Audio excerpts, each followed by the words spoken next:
बहू के अंगने में सास का क्या काम है। अरे प्राइवेसी नाम की भी तो चीज होती है। माना घर सास का था, लेकिन बहू भी तो उम्र भर रहने के लिए आती है। अरे बहू, बहू, जरा वो लाल वाली साड़ी निकाल दे तो, नहा कर पहननी है। कौन सी वाली माँ जी? लाल तो मेरे पास एक ही है, जो मैंने कल सूखने के लिए डाली थी। क्या? सूखने? तूने उसे घर में ही धो दिया? तो क्या उसे धोने में अमेरिका जाती? अरे चुप कर। तू कौन सी वाली साड़ी की बात कर रही है? वो वाली ना जो तूने अपनी विदाई में पहनी थी। माँ जी, वो तो मेरा लहंगा है। वो क्या करेंगे आप पहनकर? कहाँ जाना है? बोलती जितना है ना उतना काम करके दिखाती। अरे घर पर पहनकर बैठना है, अब बता। अरे देख, मैं साफ साफ बोल रही हूँ, ये काम छोड़ दे। ससुराल है ये तेरा, यहाँ कोई तेरा मेरा नहीं होता, समझी? हमारा होता है, हमारा। जा लेकर आ वो लहंगा। बहू बेचारी भारी सा लहंगा सास के कमरे में रख देती है। सास लहंगा पहनकर घर में घूम रही होती है कि ससुर जी पूछते हैं, अरे क्या बात है लाजो, लग रही हो बिल्कुल दुल्हन जैसी। वैसे किसका है ये लहंगा? मैंने तो तुम्हारे पास कभी नहीं देखा। मेरा ही है, और किसका? अरे बहू का लहंगा था ये। वो क्या है ना, अगले महीने करवा चौथ आने वाला है, तो सोचा ट्राई कर लूं। कहीं से सिलवाना हो या खुलवाना हो तो दर्जी को देकर अपने नाप का कर लूं ना। होता भी वही है। अगले महीने जब बहू की पहली करवा चौथ होती है तो सास सच धज कर खड़ी हो जाती है महंगे से लहंगे में, और बहू वो बेचारी अपनी दूसरी नॉर्मल सी साड़ी में। ये क्या है संध्या? माँ को देखो, इस उम्र में भी कितनी फ्रेश और यंग लग रही है। ब्राइट कलर तो देखो, वाह, मजा आ रहा है माँ तुम्हें देखकर। लग रहा है जैसे इसका नहीं तेरा पहला करवा चौथ हो। बेटा, शौक शौक की बात है।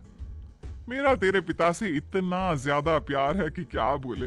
लेकिन छोड़, सीख जाएगी बहू भी कभी ना कभी। और बता। तभी पड़ोसन हाथ में पूजा की थाली लेकर आती है और बहू को देखकर कहती है, हे भगवान, ये कैसी है? कितनी हल्की साड़ी, वो भी आज के दिन। वैसे बहन जी, आप लग रही हो बिल्कुल हीरोइन। कहाँ से लिया लहंगा? अरे वो क्या है ना, मनीष मल्होत्रा से डिजाइन करवाया था। मनीष मल्होत्रा नहीं, सब्यसाची माँ जी। अरे जो भी हो, लहंगा है बहुत अच्छा। चलो छत पर चले, पूजा कर ले। बहू को सास पर गुस्सा आ जाता है, लेकिन करे तो क्या करे। वो अगले दिन मायके जाने को तैयार होती है कि बहू, ये मेरा सूटकेस आगे रखना। वो क्या है ना, मेरे कपड़े खराब ना हो जाए। कहाँ जा रही है माँ जी आप? मैं मायके जा रही हूँ। घर पर इनकी और पापा जी की खाने पीने का देखभाल करने के लिए किसी एक को तो घर में रहना होगा ना। अरे कैसी बात कर रही है बहू? मेरा मायका क्या होता है? अरे बताया था ना, हमारा कहना है, हमारा। और इन लोगों के खाने का क्या इंतजाम करना? छोटे बच्चे थोड़ी ना है जो नहीं खा पाएंगे। कमला को कह दिया है, बना दिया करेगी। अच्छा चल जल्दी कर, कहीं ट्रेन छूट ना जाए। बहू ना चाहते हुए भी सास को लेकर मायके चली जाती है, जहां समधन जी, अरे आइए आइए बहन जी, संध्या ने तो बताया ही नहीं कि आप आ रही हैं। अरे वो क्या है ना, बहुत जिद करने लगी कि नहीं मम्मी जी, चलना है चलना है। अरे मैंने कहा भी, घर में दो मर्द अकेले खाना पीना कैसे करेंगे? तो कहने लगी, अरे कमला बना देगी, मम्मी जी आप तो चलो मेरे साथ। तो मैं आ गई। बहू की माँ बेटी की तरफ घूर घूर कर देखती है। वो क्या है ना माँ, मेरा मायका क्या होता है, हमारा मायका होता है, ये सिखाया है सासू माँ ने मुझे, है ना सासू माँ? खैर, सास जमकर बहू के ससुराल में रहती है और खूब खातिरदारी करवाती है। बेटी संध्या, जरा मेरे साथ चलो, एक काम है। माँ सोचती है कि बेटी को अलग लेकर जाएगी और उससे उसकी ससुराल का सुख दुख सुनेगी, लेकिन हाँ हाँ चलो चलो, चलते हैं बाहर। वो क्या है ना, जब से आए हैं घर के अंदर रह रहकर मेरा तो दम ही निकला जा रहा है। चलिए समधन जी। माँ जी, वो माँ के साथ ना मुझे अकेले ही जाना होगा। आप थोड़ा रेस्ट कर लीजिए ना, हम शाम को चलेंगे। अरे ना ना, तू अकेली कैसे जाएगी? अरे चल, मैं भी चलती हूँ, कोई ना, इतना संकोच ना किया कर। खैर, सास भी संध्या और उसकी माँ के साथ निकल जाती है, लेकिन जाकर वो लोग करते भी क्या, थोड़ी देर में वापस आ जाते हैं। अगले दिन सुबह, माँ, मैं तो वापस जा रही हूँ। ये औरत हम लोगों को बात करने ही नहीं देगी। हाँ, इससे ज्यादा बात तो हम फोन पर कर लेते थे। ठीक है बेटा, चली जा। संध्या सास के साथ वापस ससुराल आ जाती है। घर आकर रात को कमरे में संध्या पति से बात करती है। तंग आ गई हूं मैं माँ जी से, मेरी कोई प्राइवेसी ही नहीं है। अरे कोई भी काम करो साथ लग जाती है, कहीं भी जाऊं तो साथ में आ जाती है। यहाँ तक कि मैं अपनी अलमारी में क्या क्या रखती हूँ वो रोज देखती है। ये ठीक नहीं है अन्नव। कोई बात नहीं संध्या, देखो मेरी लगातार 3 छुट्टियां आ रही हैं। हम एक काम करते हैं, हनीमून का बहाना बनाकर शिमला चलते हैं। वहां कम से कम कुछ दिन तो तुम सुकून से रह लोगी।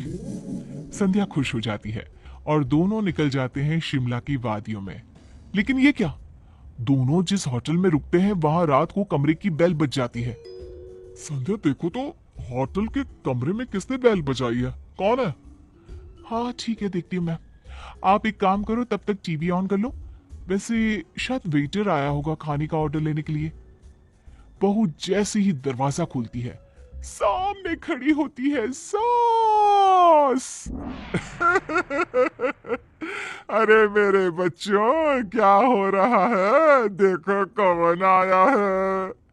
साथ में होते हैं ससुर। माँ पापा, आप लोग यहाँ मेरे रूम में? वैसे आप लोग कब आए? अरे मेरा कमरा क्या होता है, हमारा कमरा होता है बेटा। और हाँ, एक बात सुन ले, मैं साफ साफ बोल रही हूँ, जहां भी जाओ हम लोगों को साथ लेकर जाओ। अब काहे का हनीमून। संध्या पति और सास ससुर के साथ 2 दिनों के बाद घर आ जाती है, जहां सास सभी को शिमला की फोटो दिखाते हुए, ये देखो मेरी शिमला की फोटो। अरे कितनी प्यारी स्कर्ट, और ये जींस का रंग तो कमाल का लग रहा है। वैसे ये तेरी बहू ने क्या पहना है? साड़ी, और वो भी सर से पल्ला। सच्ची बहुत ही गंवार है। अब क्या कहना, कभी बाहर निकली नहीं होगी तो पता नहीं कि क्या पहना जाता है। ऐसे चलो रहने दो, उसकी बात ही नहीं करनी। बहू सब सुन रही थी। बड़ी आई, कहीं निकली नहीं, मेरी स्कर्ट से लेकर पैंट तक पहन डाला। पापा जी को लेकर आई तो सर पर पल्ला करना पड़ा, और अब खुद ज्यादा हीरोइन बन रही है। बढ़िया आई, अभी बताती हूँ। संध्या सास की सहेलियों के पास जाकर कहती है, वो क्या है ना, दूसरों के कपड़ों में सब अच्छे लगते हैं। क्यों माँ जी? वो मेरा अरे बहू बहू बहू, जा जा चाय लेकर आ सबके लिए। और मेरा नहीं बोलते, क्या बोलते हैं? हमारा माँ जी, हमारा।